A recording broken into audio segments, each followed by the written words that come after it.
Well, Karen and Abner, on Monday, our investigation took us 1,500 miles away as we uncovered a child abuse charge dating back 20 years ago in Orlando, Florida. So the question remains, with that history, how was this couple allowed to adopt not one, but 10 children? Withholding food, beatings with extension cords, and grotesque living conditions.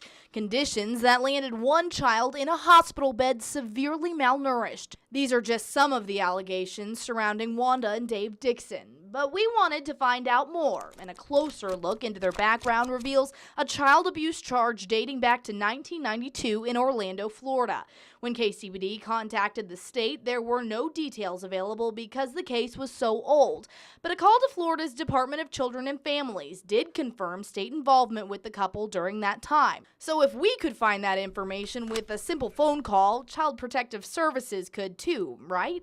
Well, CPS wouldn't tell us if they were aware of the Dixon's prior charge, and they declined our request for an interview. But they did say the couple was licensed through a private child placing agency called Hope for Tomorrow in 2009, and that no fault would rest with CPS. It is absolutely disgusting that these people are shifting responsibility, but it's not a surprise whatsoever. We spoke to a former CPS investigator who is now living in North Carolina. He told us CPS could have easily double-checked Hope for Tomorrow's results. Whenever someone is vouched for by an independent agency, Child Protective Services can become incredibly lazy and not do their work. So that raises questions about the Texas foster and adoption process altogether. KCBD learned that those private agencies are required to conduct thorough background checks, including Texas DPS and national FBI criminal history checks, along with a CPS central registry check for abuse and neglect, including checks in any other state they've lived, which should have revealed what we found. But our investigation uncovered child-related misdemeanors, such as Dave Dixon's Florida charge,